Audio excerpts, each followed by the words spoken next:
لنا وارحمنا لنكونن من الخاسرين رب اغفر وارحم وانت خير الراحمين انت ولينا فاغفر لنا وارحمنا وانت خير الغافرين ربنا لا تزغ قلوبنا بعد إذ هديتنا ہلو دوستو، وهب لنا من لدنك جیسے کہ آپ لوگوں کو معلوم ہے کہ ابھی عید میلاد النبی کا مہینہ چل رہا ہے، ربیع اول کا مہینہ چل رہا ہے، اسی کا لے کے کلکتہ خلافت کمیٹی کی جانب سے توسیہ فٹ بال گراؤنڈ میں ایک جلسہ سیرت النبی صلی اللہ علیہ وسلم رکھا گیا، جہاں پہ عنوان تھا محسن انسانیت، اور اسی کا جلسہ کا لے کے یہاں پہ توسیہ فٹ بال گراؤنڈ میں جناب جاوید احمد خان جو پریسیڈنٹ کلکتہ خلافت کمیٹی میں، ان کے صدارت میں جو ہے یہ جلسہ ہوا، اور یہ حکومت مغربی بنگال کے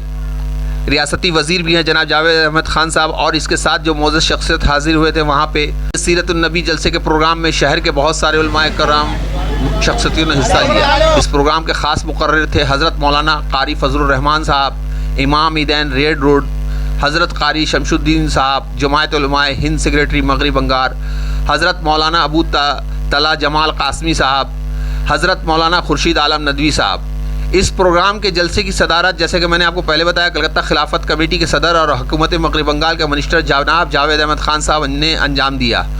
اور کلکتہ خلافت کمیٹی کے تمام ممبر موجود تھے، ایگزیکٹو ممبر وغیرہ بھی موجود تھے، جس میں سینئر نائب صدر جناب منصور حسن صاحب، اور اس کے ساتھ جو ہے سیکریٹری صاحب بھی نثار احمد صاحب بھی وہاں پہ، نثار احمد صاحب بھی جنرل سیکریٹری وہاں موجود تھے،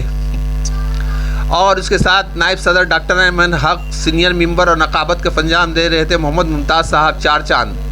ممبر، اور رضوان ضیاء صاحب بھی موجود تھے، محمد آصف انصاری صاحب اور انور پریمی صاحب قدوسی صاحب یہاں تھے۔ فٹ بال گراؤنڈ توسیہ میں جو کلکتہ خلافت کمیٹی کے سیکریٹری تھے، اور اس کے ساتھ ہی جو ہے جوائنٹ سیکریٹری ملک محمد اسحاق بھی وہاں موجود تھے، اور اس کے بعد جو ہے JKV کولکتہ نیوز سے جناب فضل الرحمان صاحب نے جو ابھی حالات جنگ چل رہا ہے اس جنگ کے بارے میں کیا کہا، آئیے سنتے ہیں۔ واپس نہیں لے سکتا۔ جیسا کہ ہمارے وزیر اعظم نے وہاں پہ اسرائیل کے سپورٹ کیا، ہمارے وزیر اعظم نے ہندوستان کے موقف سے انحراف کیا ہے۔ ان کے جتنے نیتاؤں نے فلسطین کی حمایت کیا ہے، اٹل بہاری واجپئی کی تقریر سنیے، وہ ریکارڈ ہے کہ انہوں نے کہا کہ ہم 1 انچ زمین فلسطین کی اسرائیل کو نہیں دیں گے۔ تو ہندوستان ہمیشہ سے فلسطینیوں کی حمایت کرتا رہا ہے۔ آج اگر انہوں نے رنگ بدلا ہے تو اس کو گرگٹ کا رنگ کہا جائے گا۔ فلسطین کے اوپر 70 سال سے ظلم ہو رہا ہے، اور وہاں یہ ریفیوجی بن کر اسرائیل آیا تھا،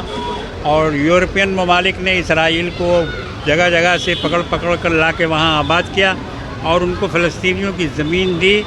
تو آج اسی کا یہ نتیجہ فلسطینیوں کو بھگتنا پڑ رہا ہے۔ ان کو کھدیڑ کر غزہ کی پٹی میں بھیج دیا گیا ہے، اور اسرائیل ہر طرح سے ان پر ظلم کر رہا ہے۔ کوئی مہینہ ایسا نہیں جاتا، مہینہ کا دن ایسا نہیں جاتا کہ جب وہ بمباری نہ کرتا ہو اور 30 35 40 50 فلسطینیوں کو شہید نہ کرتا ہو، ان کی عورتوں کی بے آبروئی نہیں کرتا ہو۔ تو آخر کب تک کوئی برداشت کر سکتا تھا؟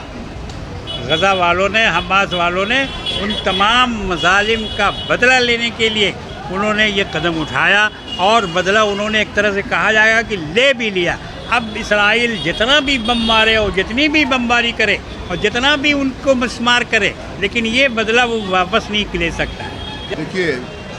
ہمارے جو پیغمبر حضرت محمد مصطفیٰ صلی اللہ علیہ وسلم کی جو سیرت ہے، اس کے بیان کے لیے یہ کافی وقت نہیں ہے۔ اس سے زیادہ رات دن بھی اگر ہم لوگ جتنی سیرت بیان کریں اور اس پر عمل کرنے کی کوشش اگر کریں، تو میرے خیال سے جو آج ہم لوگ پریشانی میں ہیں وہ دور ہو جائے، اور کم سے کم ہم یہ کہہ سکتے ہیں کہ ہر مسلمان کو کم سے کم آج ہمارے قرآن کو جس طرح ہم لوگ نے چھوڑ دیا ہے، اور نبی کے جو احکام ہیں، جو طریقے ہیں، جو کیا نام ہے، جو حدیثیں ہیں، جو اس کے اوپر اگر ہم لوگ عمل کریں تو ہم لوگ کے لیے جینا بھی آسان ہو جائے گا اور آگے بڑھنے کا راستہ بھی بن جائے گا۔ یہی ہے، اور خلافت کمیٹی ہمیشہ سے سب کو لے کر چلنے کی کوشش کرتی ہے، اور اس میں ہم لوگ جتنے بھی ممبر ہیں، خاص کر جو ہمارے بزرگ ہیں، قاری فضل الرحمان صاحب ہوں اور دوسرے سب ہوں جو بھی ہیں، سب جی و جان سے کام کر رہے ہیں تاکہ اتفاق